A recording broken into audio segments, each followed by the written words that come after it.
Awakening the Feminine. I am Melissa Blynn here with an amazing, badass money coach, Lisa Chastain. And here on the Awakening Feminine, we are talking about unfamiliar, unpredictable, and untraditional ways of how we re-embody the feminine nature. And I felt really empowered to bring on Lisa, who actually has been my money coach now for a little over 5 years, and really talking about the feminine and what it's like to reawaken that part of ourselves when it comes to our relationships with money. So I want to thank you, Lisa, for joining, and let's jump in. Okay.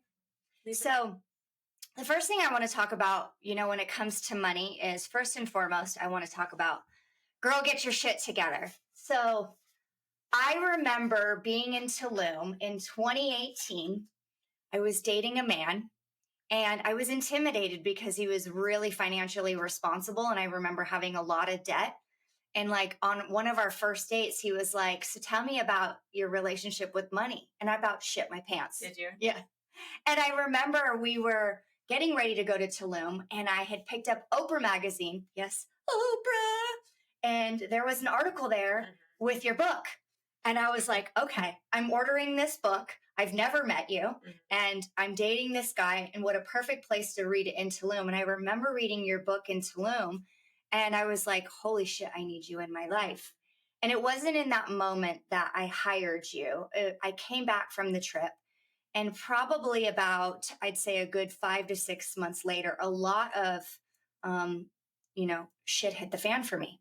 I had lost a job with a nonprofit here in Las Vegas. My relationship with the dude, gone. And I remember having like $40,000 of debt. And I remember calling you.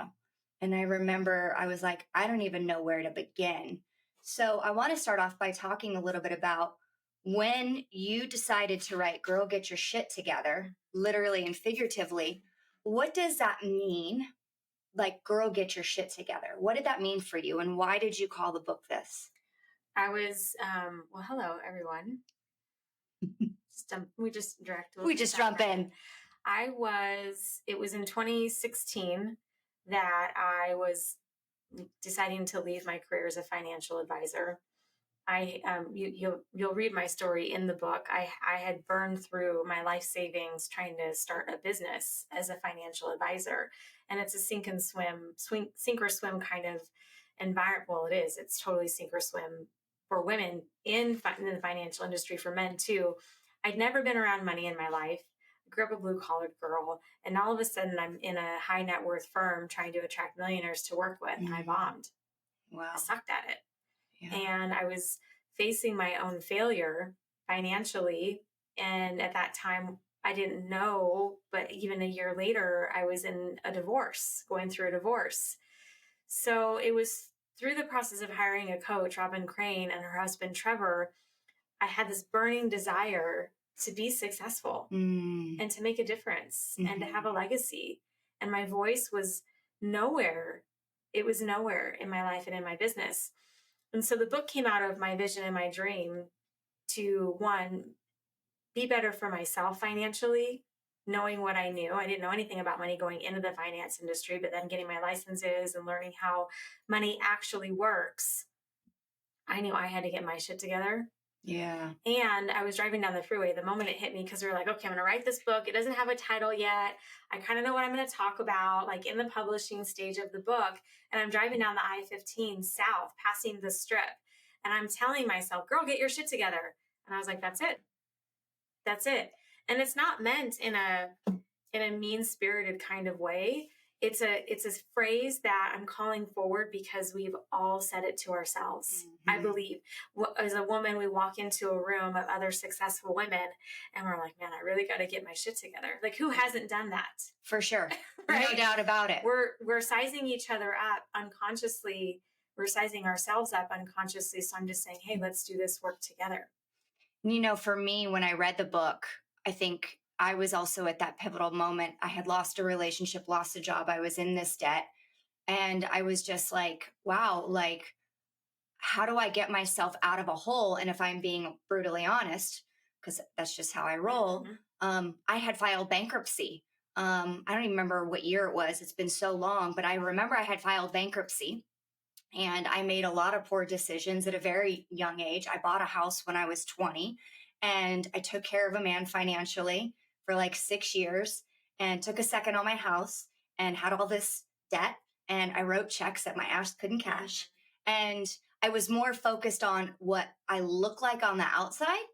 And so I was buying all of these things so I looked like I had my shit together, literally and figuratively. And I filed bankruptcy. And I remember after reading your book, I remember like, if I don't ask for help and if I don't learn, new ways of being and new ways of acting around my relationship with money, I'm headed in that same direction. Yeah. And I knew it. And we'll talk a little bit about this now that you are in NLP, and we'll talk a little bit about that, about mindset and limiting beliefs. My mom has filed bankruptcy 2 times. And so, hi, where did I pick up that limiting belief around her relationship with money and watching that relationship with money?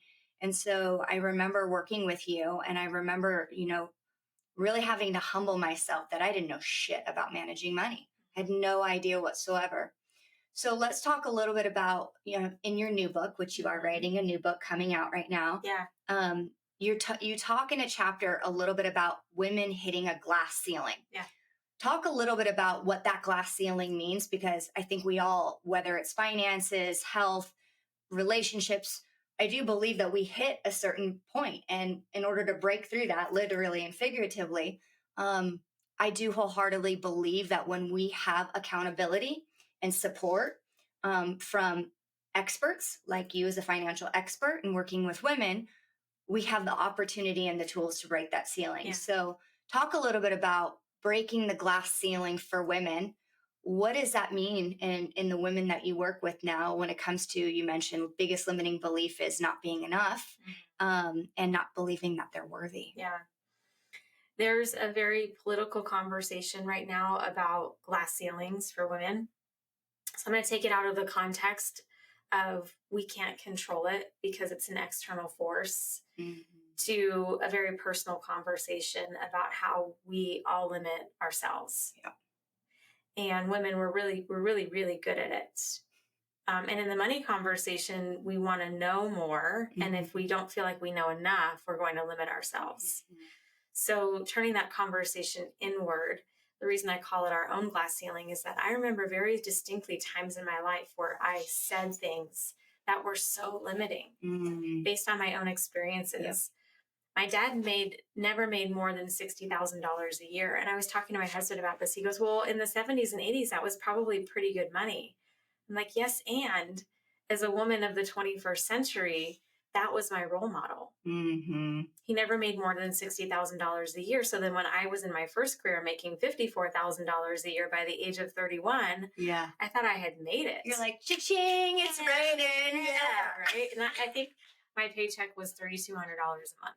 Wow. And by today's standards, that isn't going to cover much. And being from Southern California, it barely covers the rent payment. Yeah, no doubt about it. Right. So I'm driving, talking to my coach. I'm going through a life coaching program. And this is, fast forward after I had left my first career and I'm making no money as a financial advisor. I had made no money. And I was actually negative every single month because I was trying to build my own business, had my own business expenses. And my life coach is like, well, how much do you want to make this year? And I said, I'd be really happy if I could make $30,000 a year. And she goes, Lisa. Wow. Why would you ever limit yourself? Wow. My brain could not comprehend more than what it would be to make $30,000 a year. That was my first glass ceiling, my own way of limiting myself. Yeah. So for money, which my book is a really great place to start, of looking at where you inherited those beliefs and doing NLP work. Mine started in the womb. Yeah. Or before, right? Like if we look at where our beliefs come from, where our ancestry has taken us. I grew up in an environment where women didn't work. Yep. My mom was a stay-at-home mom. My mom, so years and years and years of all that. I have to break through all of that for myself and for the women in my ancestry who chose me to do it. Yeah. And so do you. So it's a question of, where are you limiting yourself today? What decisions did you make about yourself? And we got to get to work on breaking through those if you say you want more in your life. Yeah. And that's part of the reason why I called my podcast Awakening the Feminine, was really to talk about untraditional ways that we are really allowing ourselves as a as a feminine woman, to have a voice in the world. And I'm super passionate about voice. Like, I'm like, speak up, ask for what you want, ask for what you need. And more importantly, feel safe to do so, because your voice matters. And no one is going to be an advocate for you unless you do it yourself. And so talking a little bit about breaking limiting beliefs and ancestral trauma, and having these beliefs from in the womb and even before that around money, some of the limiting beliefs I remember for me, mine so much, I think, was it that I was not enough. It was more around, interesting enough, was like I didn't trust men with money. Mm-hmm. And so I remember growing up, and I love you, Mom, you're probably going to watch this, so just disclosure. But I remember in junior high, both my mom and stepdad worked, and they were blue collar. But my mom, they both had a gambling addiction. So I want to preface it that they had their own, struggles with finances. Mm-hmm. But my mom would ask me to come home from school, check the mailbox, I remember you telling me this, and hide credit card statements and bills from my stepdad and put them in her underwear drawer. And so growing up, honesty around money in partnership was like not even ever a thing. And my first marriage, I wrote my paycheck over to my husband, and he was like, I'll give you an allowance. Same thing that my stepdad did to my mom. So it was like a splitting image. And what did I do? I opened up credit cards. I would charge credit cards because I didn't want to ask for permission to have my own money, rack that all up. And so it was just, I was completely repeating the pattern over and over again. And so what are some of the things that, for any women that are listening right now, one, I do wholeheartedly believe, like, there's got to be a desire, right? There's got to be a desire that they want to change their beliefs around money and start making that change around their beliefs around money. What would you say to any women that's out there, of like, where would they, obviously, yes, get the book, strongly recommend. What would you say to women that, whether they're an entrepreneur, because I think that's important, Lisa's an entrepreneur, I'm an entrepreneur. I want to set the precedence. Like, you could be a stay-at-home mom watching this right now. Absolutely. Right. And that you may have this desire burning, like you may want more, you may want to have some money, like all of it is free and clear, right? What would you say to women that are just getting started of developing a relationship with money? What would you say is the first thing that you would advise or give recommendations that women are just really developing a relationship with their money? One thing. Yep. You, until you know what limits you, you won't be able to break through it. So the same person that created all the problems in our lives is not the same person that's going to help you get to the other side. Yeah. So the money journey has been, for women, and I think for men a lot, of like, we have more suicides from male CEOs than ever before, is that it's such an isolating conversation. Yeah. So the very first thing I would tell anyone is that this money journey is not meant to be done alone. Mm-hmm. My book's a great resource. I have an online course. Doing it alone could be your first step. And by having community and having conversation, you have this sisterhood of people who are going to help you even on the hard days. And for me, that was the game changer, was being willing to open up about my journey and about my feelings with other people, and then getting coaching. Really, truly, honestly, like, that's not a shameless plug. That's the truth. Yeah. Getting coaching, because your language in a linguistic sense is telling your brain what to believe. And so I love my coaching calls, because I'm just saying back to someone what they've said, and they're like, oh my God, I just said that. I'm like, yes. And that is what you believe. Yeah. So you have to get it outside of your head to see it, to be able to break through it. Yeah. And education, I get a lot of people who are like, we got to have this in schools. Yes. And educate yourself, But again, if you're not having conversation and conscious conversation on what it is that you want and taking new action, the education doesn't matter. Yeah. So learn about money, but put it to action. Yeah. I love that you talked about conscious conversation. I want to talk a little bit about that. Starting a dialogue with yourself of leaning into curiosity. And I always like to, from NLP perspective, is writing out, just creatively writing and just asking myself, like, what's getting in the way? What is my belief about this? And just really writing it out and letting my subconscious part of my brain just dump it all out and go, oh my God, where did this come from? Right.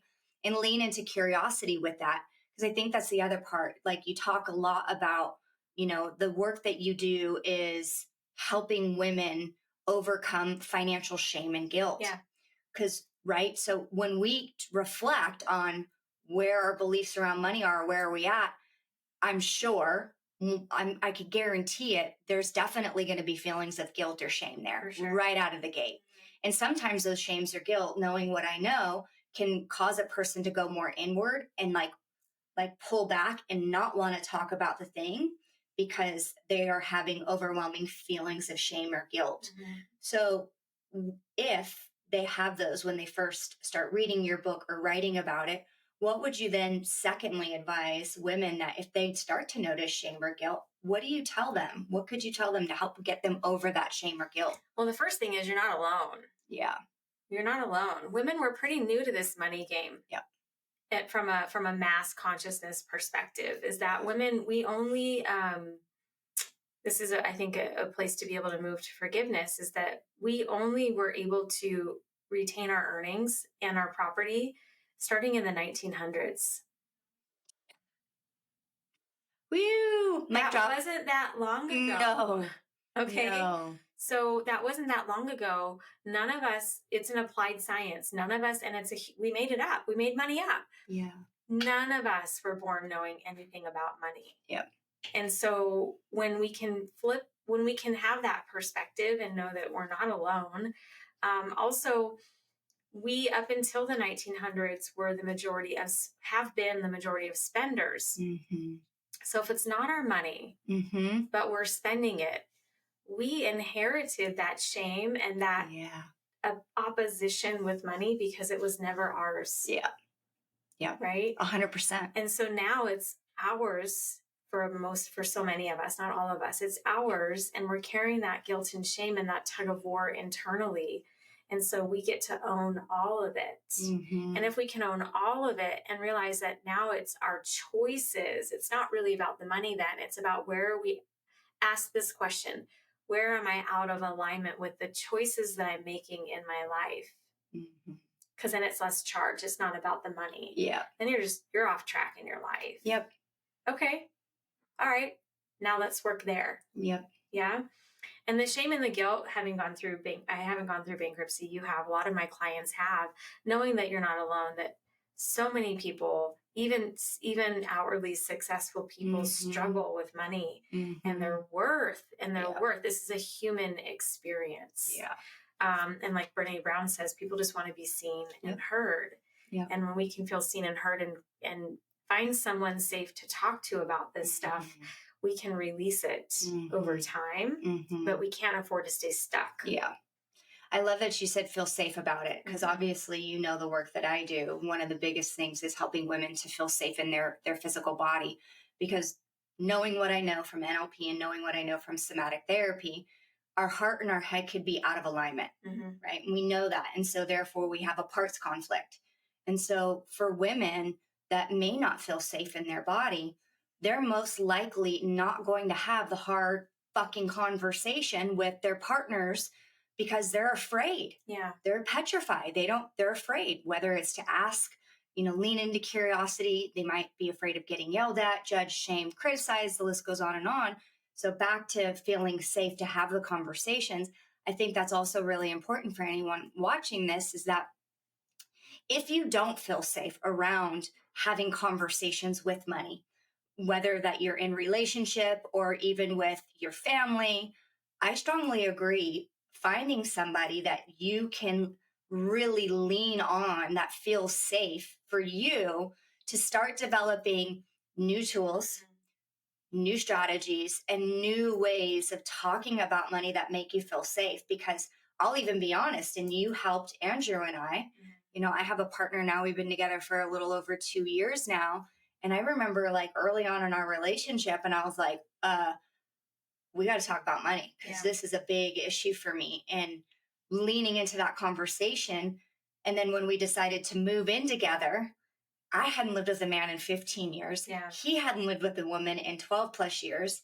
And the last man that I had lived with was the guy that I financially took care of and filed bankruptcy and did all that. And so I was like, okay, before we make the commitment to live together, I need help. Yeah.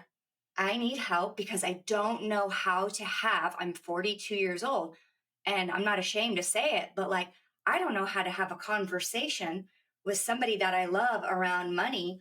And how do we make these agreements so when we live together that we don't fight about money? Because growing up, that's all I saw that was fighting about. So you were my safe space and you still are my safe space. But finding someone that you feel safe with to talk about money for women, I think is really, really important. It's so important. And the shame and the guilt comes from us thinking that we're not doing it right. Yeah. Because there's so many, oh gosh, this is one of the reasons why I'm on such a mission right now to have this conversation for women, particularly women, is that there's these rules out there of how it should be done, or how money should be spent, or how it should, all these shoulds. And financially, you can create your own game to play. You can create your own life, your own lies, your own awareness and alignment with the decisions that you're making financially. But if you don't know your money because you're afraid, or you don't know how to have conversation about money because you're afraid or ashamed or whatever, you'll stay stuck. So we have to open it up. You have to be willing to face it to move through it. Yep. And start practicing new ways of being, right? And leaning into it and practicing that. Yeah. And it's still, like even still to this day, I was talking to you before this podcast, like my partner and I are now living in separate states, and we had to revisit our financial agreements. We had made agreements before we moved in, and there were certain agreements of like how much percentage that we pay, what feels comfortable, what feels fair. I remember like we originally agreed on 50-50, and then I sat with it and I was like, this doesn't feel fair for me. Yeah. And I remember having a call with all of us of like, and I was scared because I was like, well, here's why I don't think it's 50-50 split, because this is why I don't think it's fair. Yeah. And like, remember even in that moment, having that conversation, it was me, I believe, breaking my own glass ceiling, feeling like I was worthy enough to ask for a different split, because this is what I felt was important to me as a woman. And even in that conversation, that was me breaking my own glass ceiling of asking for what my worth was. And so I do believe that these conversations of money are just going to keep going on and on and on, because you're going to be required to up level. Yeah. That's exactly it. You elevate to the next level and there's a new conversation. There's a new belief to confront. Yeah. Even I have a friend, Rose, you can check out her YouTube channel. She does a lot of great conversations with money, and she's talking about add a zero. And, if you only have $10 in your bank account, add a zero, get to 100, add a zero, get to 1,000. And every zero is a new belief, a new mindset. It's all about elevation. I love that you brought that up, because I just had a visual literally come into my mindset. When I started working with you, I remember, because the mind sees in pictures, we know that, right? Through NLP, right? If you see it, you can manifest it and create it. So I remember you, and you probably don't remember this, but you were like, write on like a big note card, like how much you want to attract that month, and place it at Naya's view. And I remember, I don't even remember what it was at the time. I think maybe it was like $5,000. I think it was like $5,000. And every month I would put it on my little tack board in my office. And literally from that moment to today, I still do that. And it's pretty much tripled that of what I asked for like 4 years ago. And I've tripled that, and I've made that. Thank you very much. And it works. Yeah. It works. And when I gave myself permission to, I think the other thing that's also important, and I want to talk about this, is I think there's also a limiting belief that that is still happening in today's society, of that there's a limiting belief of you have to hustle and you have got to grind and you have got to push in order to be successful. Mhm. And I think that there's something to say about that, right? So Absolutely. what's your thoughts on that when you hear that, of like, oh, I have to grind or I have to push? Because for me, one of my limiting beliefs that I was challenging with is like, when I moved to California, it was like, okay, it was a different ball game. I was my own boss. And I was like, well, I don't want to start work until like 10 or 11 o'clock because I want to walk the beach. I want to focus on my mental health. I want to do all of these things. So that even stretched my edge. But the biggest thing was learning that I could work at a smaller amount of hours and triple my income. And that was like, holy shit, that's possible. It is possible. So what do you think about when you hear that you got to push and hustle and grind? I'm curious, like what's your take on that? Well, I think it's a very masculine mindset. Mm-hmm. And it's also outdated in the way that we don't work hourly as much as we used to. As a society, we don't Mhm. work hourly as much as we used to. If you're earning a paycheck and you're working for $30 an hour, $40 an hour, the only way for you in that mindset to make more money is to work your fucking ass off. Yeah.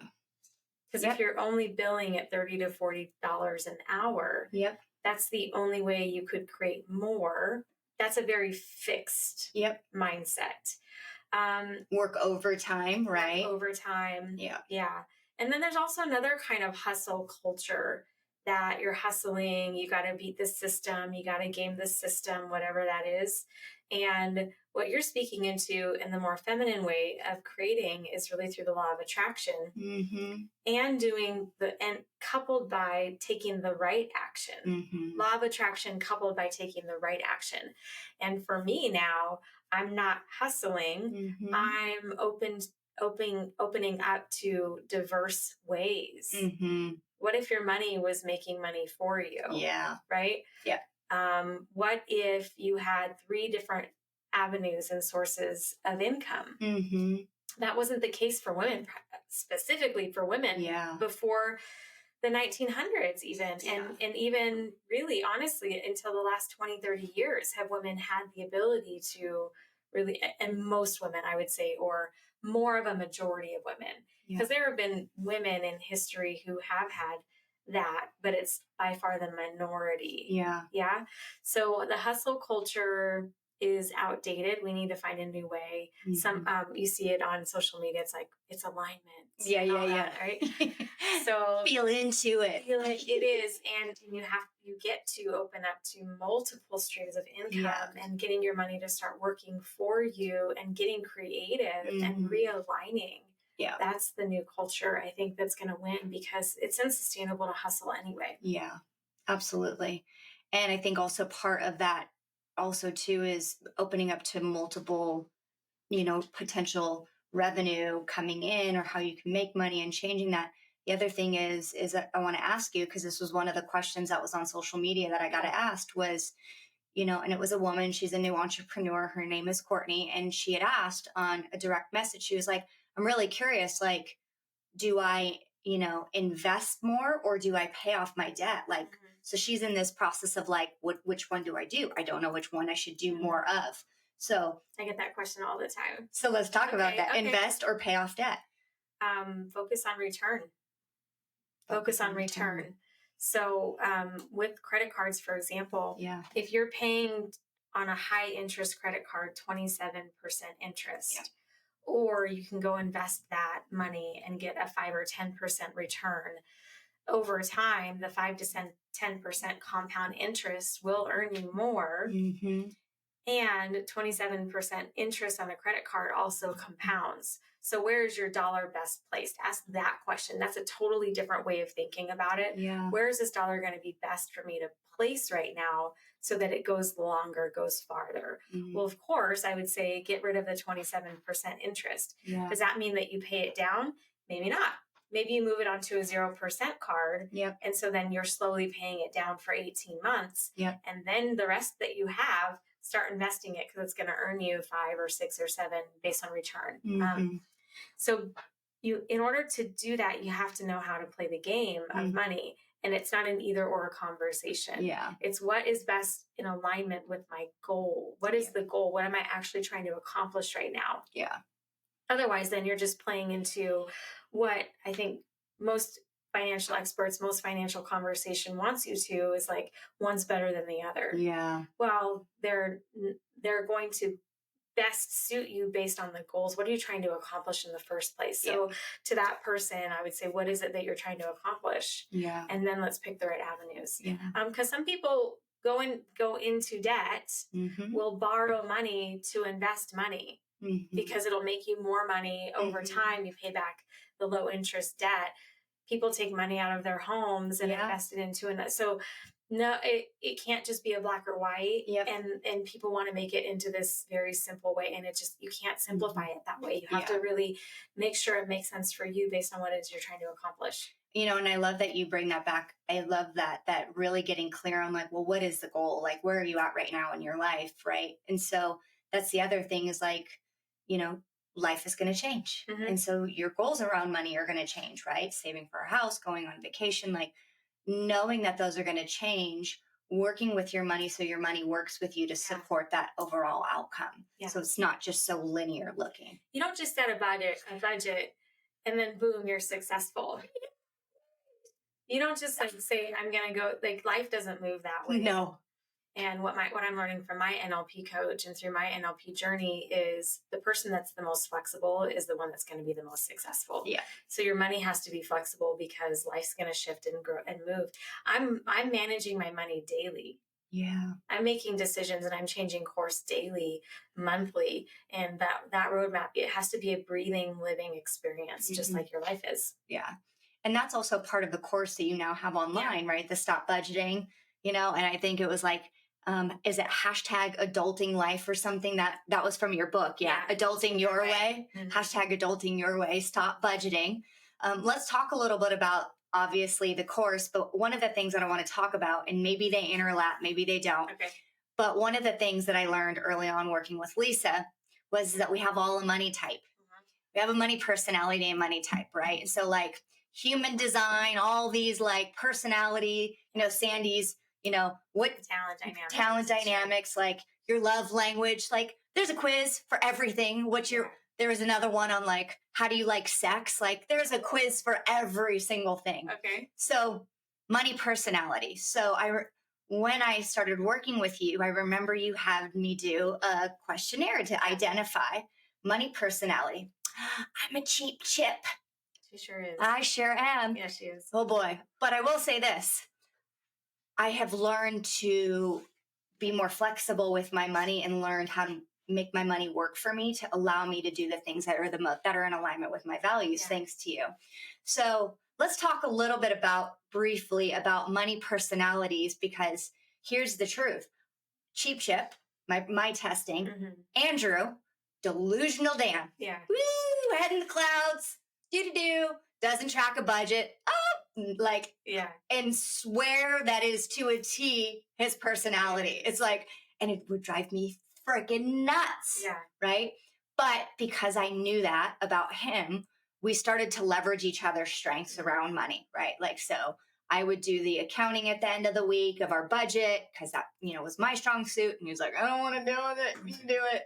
So what are the 5 money personalities? So for people watching, because we want them to be curious, like, what's your money personality? Yeah.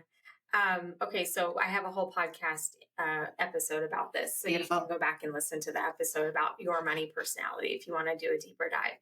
The 5 are Spendthrift Sally, Delusional Dan, or Delilah. We have the Cheap Chip, Avoider Alice, and Overgenerous Olivia. These aren't mine. I just adapted them from my mentor, Robin Crane. So you can actually go to her website, robincrane.com, and take the test and see what your results are. And then listen to my podcast episode and I'll break it all down for you.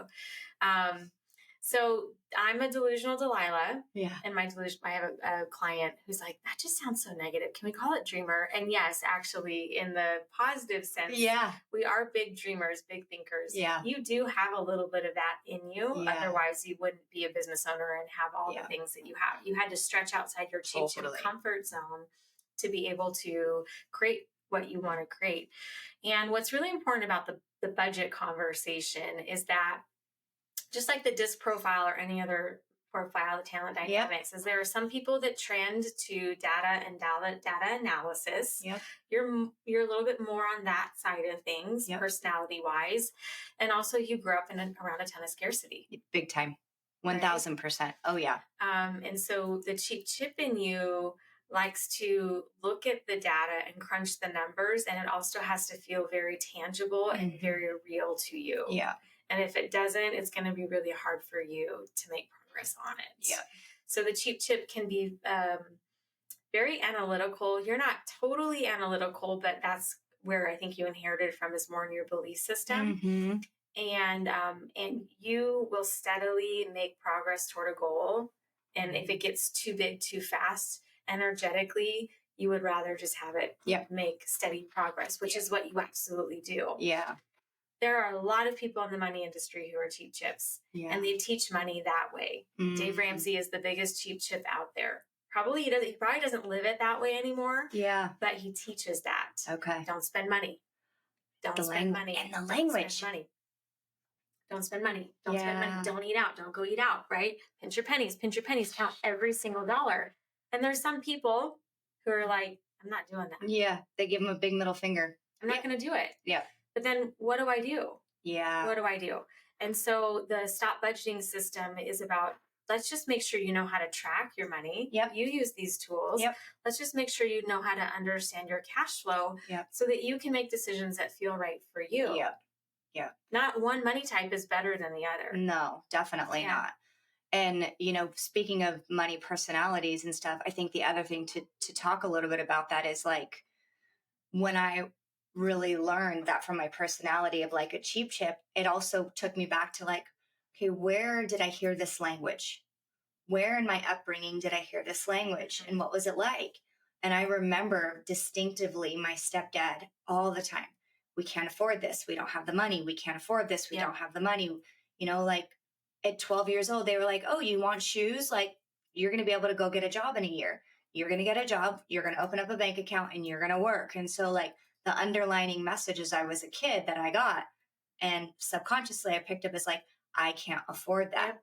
And so I even worked for a bank for like 10 years. I worked for a bank. I literally, my first job was a bank. Yeah. And I remember I was in customer service, and I remember sitting in my little cubicle, and I had my white piece of paper, and I had all of my bills on a piece of paper. Didn't do digital back then. And it was like writing all my bills out, how much money I was making. And it was like crossing off the things of like making sure I could cover that. Yeah. I still do that shit to this day. I still do it to this day. Yeah. And yes, I use cash flows. But I think the biggest thing when it comes to stop budgeting that you really helped me with truly is that travel is one of my top core values. And it is health and travel are my two top priorities.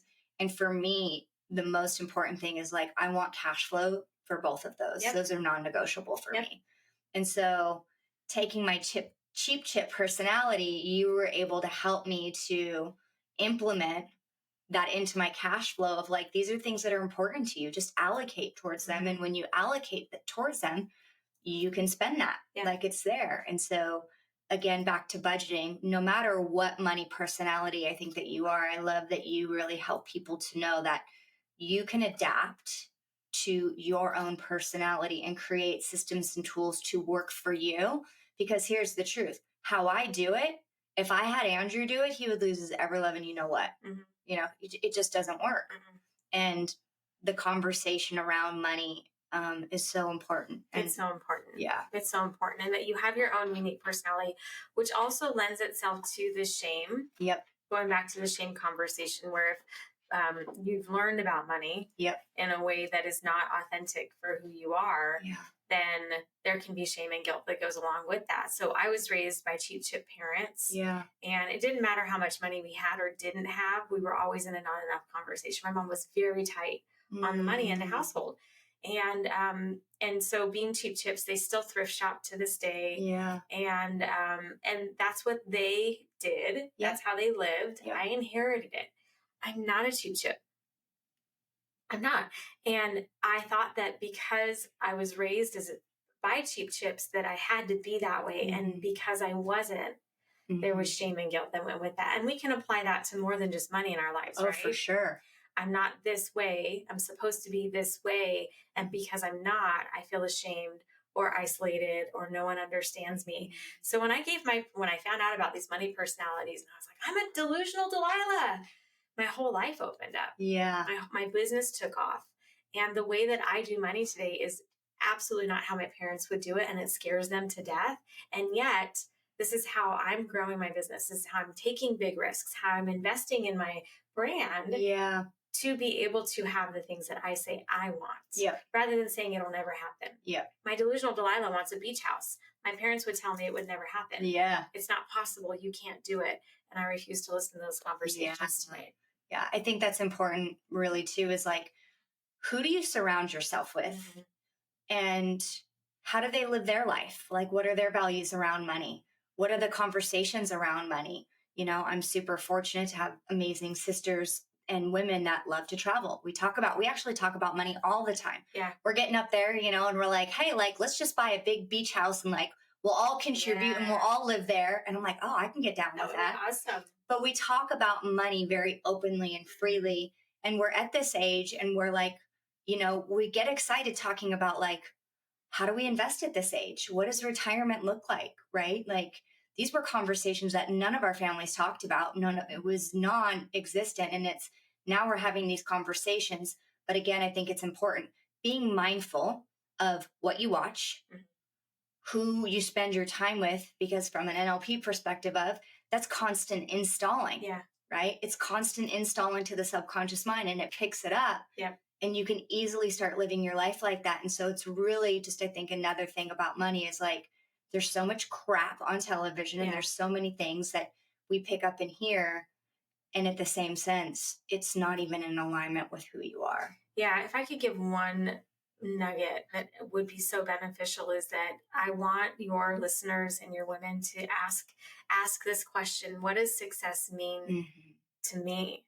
Yeah. To that point, because if we're watching successful people on social media and we're thinking that has to be the way that our lives look or feel, we're probably not living authentically. And when we have the courage to ask ourselves, what does success look like and feel like for me? Then we can just not pay attention to all of that out there. And even in my bio today, it said, I don't want a Ferrari and a mansion. That's not what success looks like to me. And I think that resonates with women today way more than it does the egotistical male paradigm. Yeah. It's so true. So true. And, you know, speaking of just questioning, like, what does success look like for me today? You know, my partner, you know, he comes from very old school financial mentality and, you know, his family has a farm in Nebraska and, you know, the farmland is paid off and they own two very, very highly successful companies. And, you know, being there and listening, I was there last week and watching their behavior and listening to their language. I'm like, oh my gosh, I'm shocked. I'm like just blown away. And, you know, one of the things that I even told Andrew knows, I was like, this is a beautiful opportunity for you to reevaluate. Are you living your parents' vision of success or are you living your vision of success? Because unless you get crystal clear on that, you can be living someone else's dream. You can be living someone else's vision. So taking the time to go, what is my view of success for myself right now? And own that shit like nothing matters. Like just own it. Yeah. So yeah, I thank you. Yeah. So for anyone that's watching, I strongly recommend working with Miss Lisa. I talk a lot, obviously, with my clients, you know, because ironically, and you know this, like some women that come to me, they're like, I can't afford working with you, right? Like I can't afford to hire a coach and so forth. And that's a big thing for me is like that's what melts my butter. Like truly is like when a woman's like, fuck this, I'm going to pay for it. I have no idea. I'm going to say yes to the thing and just trust the process. And every time they do that, sky's the limit, right? Just taking that. So for anyone that's watching, you know, this podcast, I am going to be putting contacts for Lisa's information in the bio and just recommending connecting with her, listening to her podcast, checking out her amazing book. And she has a course online, Stop Budgeting. Stop budgeting. Right. And helping you to understand who you are around your money. And more importantly, now that you are, you know, an NLP practitioner, you know, your language and your belief systems around money can transform your life when you change it. No doubt about it. You know, and again, I got to give Lisa credit. When I worked with her in 2018, I hired you. I was in $40,000 worth of debt. And I remember our call, and it was like, I have this debt. I don't want to file bankruptcy again. You got to help me reverse engineer this. And how the hell do I get out of it? And you were so just on point, and you told me. And I remember, and I'd say this, like, I worked 7 jobs. Yes, I was hustling them because I was on a mission to move to the beach. And I worked 7 jobs, and I paid off $40,000 in 14 months. And just by taking that action, and you giving me the tools to do so, like I believe in myself financially now than I've ever believed in myself. And so, fuck yeah, let's go. Let's go. Let's go. I love that. Yeah. So thank you. Yeah. Thank you. Absolutely. Thank you. Thank you, everybody. We'll see you next time.